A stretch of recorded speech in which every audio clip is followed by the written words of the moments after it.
بسم اللہ الرحمن الرحیم۔ اردو کی ایک کتاب ہے جس کا نام ہے فرشتوں کے احوال اور حالات۔ اس کے اندر ایک حدیث لکھی ہے جس کو روایت کرنے والے حضرت سفیان بن عیینہ رحمۃ اللہ علیہ تابعی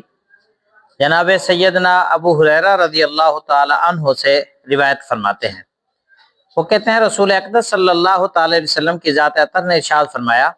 کہ جب کوئی انسان نیکی کا ارادہ کرتا ہے تو اللہ تعالیٰ کی ذات فرشتوں سے حکم دیتے ہیں کہ آپ اس کی نیکی لکھ لو، اور جب کوئی انسان گناہ کا ارادہ کرتا ہے تو اس کا گناہ نہیں لکھا جاتا۔ پھر جب وہ انسان نیکی کر لیتا ہے تو پھر اس نیکی کو 10 گنا بڑھا کر اجر اس کا لکھ دیا جاتا ہے،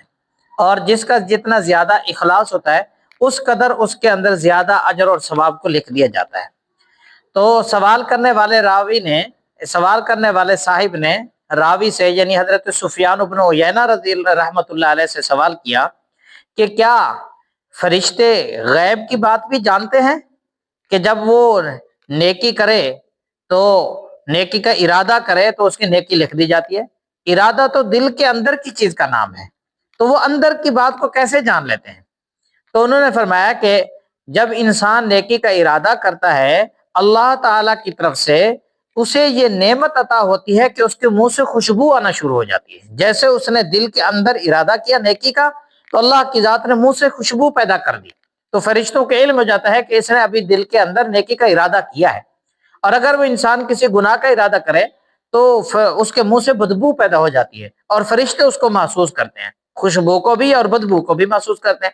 جب بدبو ان کو پاس پہنچتی ہے تو وہ سمجھ جاتے ہیں کہ اس نے ابھی گناہ کا ارادہ کیا ہے۔ تو دیکھیے میرے عزیز دوستو، نیکی کیسی ایک عمدہ نعمت ہے کہ ابھی انسان ارادہ ہی کرتا ہے اللہ کی ذات اس کے منہ سے خوشبو پیدا کر دیتے ہیں، اور گناہ کتنی نحوست بھری چیز ہے کہ ابھی اس نے صرف گناہ کا ارادہ ہی کیا تھا کہ اللہ کی ذات نے اس کے منہ میں بدبو پیدا کر دی۔